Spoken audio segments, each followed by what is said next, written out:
Yeah, man, it's the one only DJ Chase, the pregame party miss podcast right here on WDJCDB, DJ Chase Radio, the DJ Chase Radio mobile app on iPhone and Android, the Audible app, Apple Podcast, Spotify Podcast, and YouTube DJ Chase TV, man. But enough of all of that. We got Big Detroit in the building. What up, though? I got to do it like that. What up, though? Big Detroit. You know it is Eastside Detroit. You know it is representing my guy AllStar JR, Big R. What's going on, brother? How you doing? What's the deal, bro? How you feeling, man? Appreciate the love, man. Yeah. It's rainy here in New York, so you know how that go. Man, look, it's hell, man. We got grass on the eat for this next studio session. It's freezing, raining. I know. I know. Crazy, man. I want the listeners to know about your background, and you know what I'm saying, you do a lot of interviews. You've been doing this for a minute. You've been grinding. You know what I'm saying? You're a Detroit vet. You know what I'm saying? So I want to ask. Like I said, I deal with a lot of people who want to know about the business and want to know about the game. So that's what we're gonna talk about today. For sure. Okay. So what part of Detroit? We're gonna start from your background. What part of Detroit you represent? East Side Detroit, from the of East course. Side, State Fair in 75. I'm from the East Side. Got you. And how would you describe like growing up in East Side Detroit? How would you describe that? Man, the East Side, that's like the more grittier side of the city. It's a little dark over there. But like the East Side, it really like builds you up for like the real world. Coming down. For sure. Yeah. For the real world, we got one in the front. Because it's like, man, it's so much shit going on. That you would see at a young age. Like, it's big on character development. We got one more too. I feel you. And you know what I'm saying, like being a newborn, being a firstborn. Do you feel like you ever felt the pressure of taking care of your two brothers and your mom and stuff like that? I mean, I think it's naturally like that for everybody, for real. That's just one of the things I think growing up, and like impoverished like situations like that just be something that get put on you. Mm. Yeah. So I was definitely like that. Trying to make sure you see this. Yeah, for sure. My nigga Stan from Houston. You hear me, bro? Yeah, I get you. So like really that helped a lot, just like having that instilled in me. Like I always had to do more. You feel me? Like, all right, because there's multiple people, you know what I'm saying? So that just segued growing up, having kids. So yeah, for sure. Bro. For sure, man. And now the violence and the crime and the it's the Midwest. You know what I'm saying? So it's wild. It's like the Midwest, but it's the Wild Wild West. You feel me? Do you feel like growing up in Detroit? Do you feel like it's easy to get caught up in like that life? You know what I'm saying? Do you feel like Detroit is? You can still be a good kid, but you're still gonna end up being caught up in the life. Yeah, like it's definitely all decision based, but it's way easier to get sucked in up there because that's like everything around you. It's not like no ducked off park. It's not, it ain't nowhere where it's not going on. So it's like you got to make a decision for real. For sure, man. And who did you listen to growing up? You know what I'm saying? Because like I'm like, yo, he didn't really ever want to be a rapper growing up. You were just a fan, more or less. So who did you like listen to growing up? Yeah, I was like a big Ho fan, even young. Like a lot of the music from my city and shit, for real. I was more into that shit. Like, because like even before now, like a lot of us been like into like listening to music where we from. So like I grew up on a lot of that, for real. Copy. Now the OG Detroit rappers like Royce, Eminem, Big Sean, even Big Sean, he's not really he's an OG now. Do you feel that's not that's not OG Detroit. Yeah, your OG Detroit is like Eminem and Royce and No, that's not. No, that's not. Who would your OG Detroit be? Who would you consider? That's the mainstream like cap shit. That's not nothing like Detroit. Got you. Okay, so who would you consider the OG Detroit rappers? Blaze, Street Lords, Team Eastside, Doughboys, LOM, shit like that. Not Big Sean, Eminem. You would never pull up nowhere in any Detroit block and hear that. Copy. Yeah, that's how New York is. New York is the same way. I would say that about New York. Like the mainstream people in New York is not who we listen to. You know what I'm saying? So yeah, I would say the same thing. I'm glad you educate me because I'm learning that too. So I appreciate that. It's like all different worlds.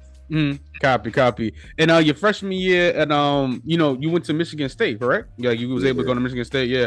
And So what made you like want to do music full time? Like, what made you just wake up and just say, you know what?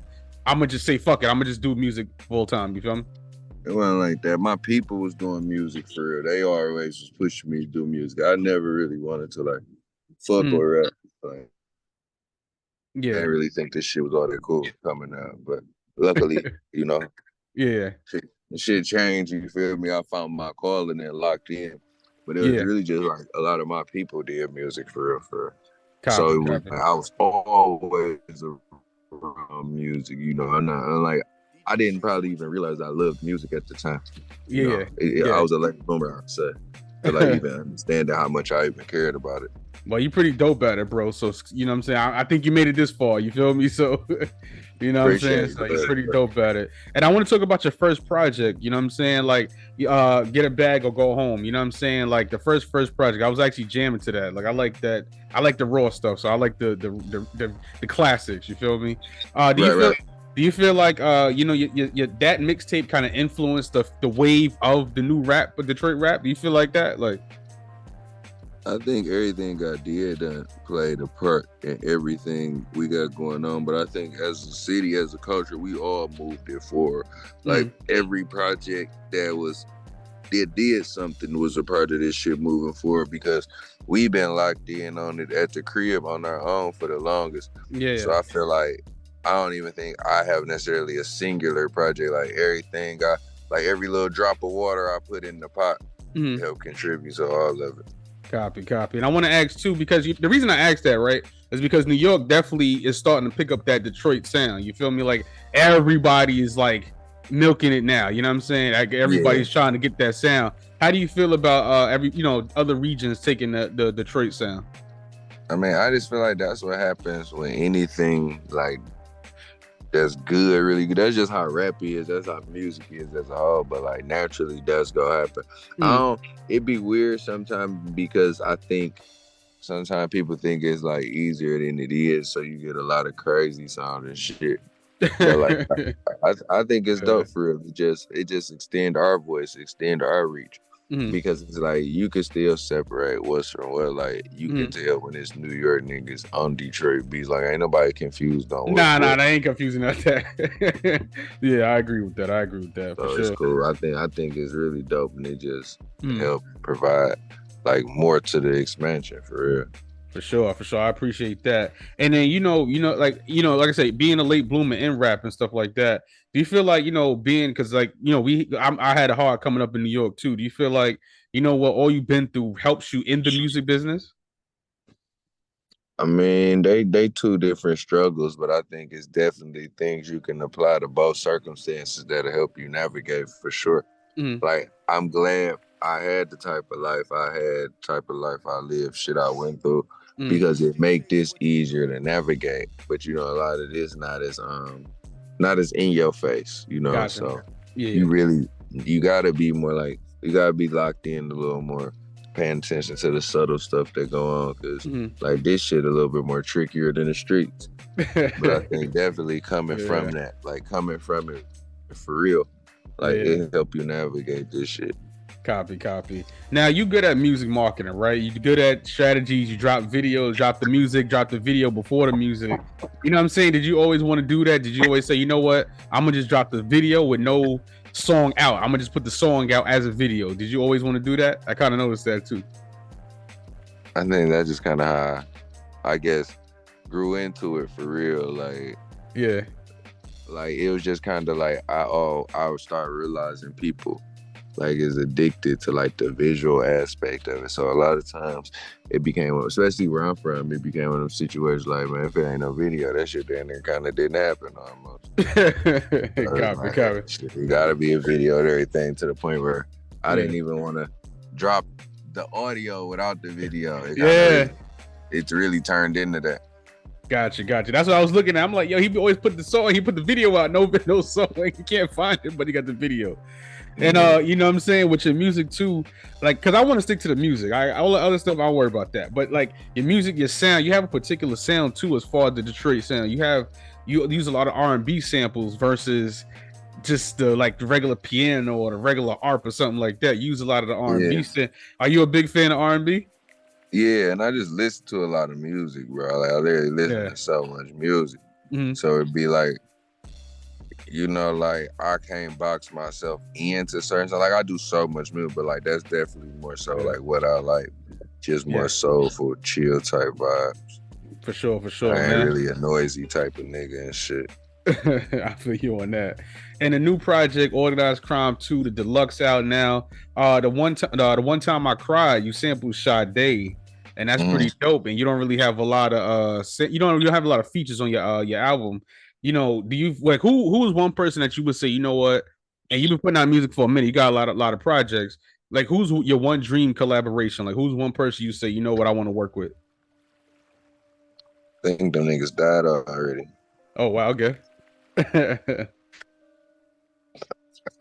Shit, I don't really run around. I ain't really tripping. I think it all come in due time. I don't really got necessarily like a dream collaboration no more. Like, yeah, I feel you. I look at it like as an artist, I don't even like. It's a lot of artists I admire their work and shit, but like it'd be like whatever, bro. I don't give a fuck about none of these people for real. I'm the same way. I'm the same way. I feel you, bro. And you know what I'm saying? Like, and a lot of your music, once again, is a Detroit sound. Do you feel like, you know what, I'm gonna switch it up every now and then? Like I'm gonna switch up with like some Atlanta trap, some Cali music, some even maybe a New York sound, or you gonna just stick to the sound you already have? I mean, I don't really hear New York niggas doing a lot of, I'm gonna be who I am. Copy. Like, yeah. And however that it come. I don't think that's really something I need to be doing. I'm not from Atlanta. Got you. Okay. Nor am I from New York. Like I don't think that's what I'm supposed to be doing. Feel you. And I think honestly, just rap moving to a space where even though everything is super regional, it's way more interchangeable. So I don't even want a nigga like looking at like, oh, I'm doing Atlanta beats now. Like yeah, for sure. I feel you, man. And what made you start your own label, Get It Back Records? Like what made you say, you know what, I'm gonna just do my own label? Just the entrepreneurial spirit, bro. Just always wanted to do my own thing. Know what's going on. Have control over my own shit. At least enough control to feel comfortable, like that's just big for me for anything. So I always wanted to lock in my own situation. Yeah, for sure. I appreciate that. And like I said, you now you with Empire, like grinding all these years and just the work and the pain that you put in. Like, how did it feel to finally like, just know what, I got my deal? How did it feel? I done did this shit before with them, so nothing. Just back to business. Back to business. I don't get too up or down about nothing. Like, I don't feel like it don't, like how you said, like, they didn't change my life, nigga. I changed my life for them to, you know what I'm saying? So just some cool shit on the way to where I'm going. For sure. And you like being signed better? You like being independent better? You go always like being signed better. Niggas who be saying they rather be independent is niggas who just got fucked up label situation. That's not even logical. Thank you for saying that. You one of the first people to say that, so I appreciate that for real. And and outside of any you start looking to sign any artists outside of Detroit, like, you know what I'm saying? Like, I know you rock with Detroit hard, so do you feel like, you know what, you're gonna like sign with? No, I'm locked in on the crib right now. Copy, man. And one of my last questions is, simply put, as a Detroit legend, I always ask this to everybody, you know what I'm saying? Like, what advice do you have for anybody like getting into the business? Like, would you say like somebody just like, yo, AllStar, how do I get in this business? Like, what should I know getting in this business? This shit cutthroat, because I think if you just walk around asking niggas that, you need to go to the drawing board anyway.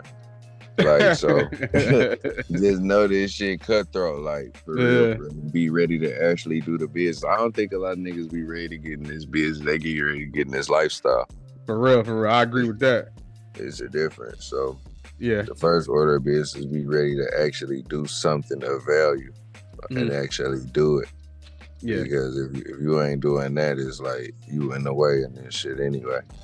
Copy. I appreciate that, my brother.